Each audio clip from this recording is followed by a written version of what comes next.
উপস্থিত মুন্সিগঞ্জবাসী, যুব ক্রীড়া মন্ত্রণালয়ের প্রতিনিধিবৃন্দ, বাফুফের কর্তাবৃন্দ এবং মুন্সিগঞ্জের জেলা প্রশাসক, পুলিশ সুপার সহ আরো যারা কর্মকর্তাবৃন্দ আছেন, সকলকে আসসালামু আলাইকুম।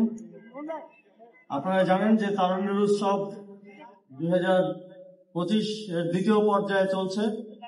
আমরা তারুণ্যের উৎসব আয়োজন করার এই সরকারের একটা মূল লক্ষ্য হচ্ছে তরুণদেরকে, যারা জুলাই গণ অভ্যুত্থানের মধ্য দিয়ে এই দেশকে নতুন স্বাধীনতা এনে দিয়েছে, তাদেরকে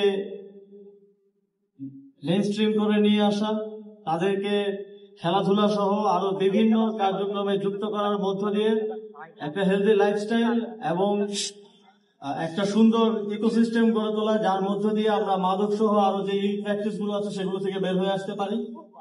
তার একটি অংশ হিসেবে আজকের জাতীয় চ্যাম্পিয়নশিপ 2025 এর উদ্বোধনী অনুষ্ঠান। আমরা যুব ক্রীড়া মন্ত্রণালয় থেকে সবসময় বলেছি যে আমরা সকল ক্রীড়ার বিকেন্দ্রীকরণ করতে চাই। শুধু ঢাকার মধ্যেই আমরা এটা পূর্বে দেখেছি যে ফুটবল, ক্রিকেট সহ অন্যান্য খেলাধুলাগুলো সীমাবদ্ধ এবং এর বাইরে বড় কোনো টুর্নামেন্ট কিংবা এঙ্গেজমেন্ট থাকে না। ফলে আমাদের প্রান্তিক খেলোয়াড়দের মেইনস্ট্রিমে উঠে আসার, জাতীয় দলে খেলার সুযোগটা দিনে দিনে কমে গিয়েছে। সেই জায়গা থেকেই আপনারা জানেন যে আমরা সারা দেশে 5টি মিনি বিসিবি গঠন করছি ক্রিকেটের বিকেন্দ্রীকরণের জন্য। একই সাথে ফুটবলের বিকেন্দ্রীকরণের জন্য আমাদের বাফুফে কাজ করছে, রিজিওনাল ফুটবল নিয়ে কাজ চলছে। একে একটা বুস্ট দেওয়ার জন্যই এই জাতীয় চ্যাম্পিয়নশিপ 2025 আয়োজন। প্রত্যেকটি জেলা এতে করে তাদের টিম গঠন করবে, ভালো ভালো খেলোয়াড়দেরকে তারা খুঁজে নিয়ে আসবে এবং তারা জাতীয় পর্যায়ে তাদের ক্রীড়া নৈপুণ্য দেখানোর সুযোগ পাবে।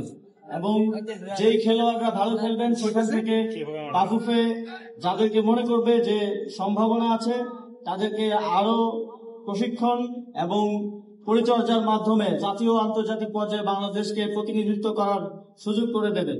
এর মাধ্যমেই তৈরি হবে একটা ইকোসিস্টেম, যার মাধ্যমে বাংলাদেশের যে কোনো প্রান্ত থেকে, যে কোনো গলি থেকে কিংবা গ্রামের ফুটবল মাঠ থেকেও একজন খেলোয়াড় জাতীয় পর্যায়ে খেলার স্বপ্ন দেখবে এবং তার জন্য নিজেকে তৈরি করার জন্য পরিশ্রম করবে। আজকের এই চ্যাম্পিয়নশিপ আয়োজনের জন্য আমি বাফুফেকে বিশেষভাবে ধন্যবাদ জানাতে চাই। বাফুফের টিম অত্যন্ত পরিশ্রম করে এই চ্যাম্পিয়নশিপ বাস্তবায়ন করছেন। আমি এই টুর্নামেন্টের উত্তরোত্তর সাফল্য কামনা করি এবং আজকে যে দুইটি দল অংশগ্রহণ করছেন তাদেরও সাফল্য কামনা করি। আমরা বিশ্বাস করি 64 জেলার 64টি টিম অংশগ্রহণ করার মাধ্যমে আমরা আগামীর বাংলাদেশের জাতীয় দলের খেলোয়াড়দেরকে খুঁজে পাবো, যারা আগামীর বাংলাদেশকে বিশ্বমঞ্চে উত্থাপন করবেন এবং বাংলাদেশের জন্য গৌরবোজ্জ্বল অর্জন ছিনিয়ে আনবেন।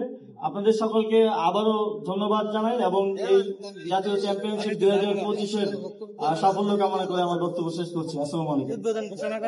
একই সাথে আমি উপদেষ্টাকে রিকোয়েস্ট করছি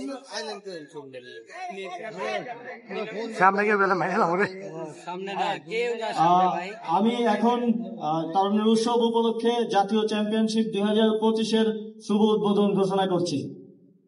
অসংখ্য ধন্যবাদ। নিশ্চয়ই আমরা প্রত্যাশা করি এখান থেকে এই টুর্নামেন্ট থেকে অনেক খেলোয়াড় তারা বাংলাদেশকে রিপ্রেজেন্ট করবে জাতীয় এবং আন্তর্জাতিক পর্যায়ে। এবারে ফেস্টুন এবং বেলুন উড়িয়ে টুর্নামেন্টের আনুষ্ঠানিক উদ্বোধন করবার জন্য অনুরোধ করছি আজকের অনুষ্ঠানের প্রধান অতিথি সহ আমাদের সকল অতিথিবৃন্দকে চমৎকার একটা ফেস্টুন এবং অনেকগুলো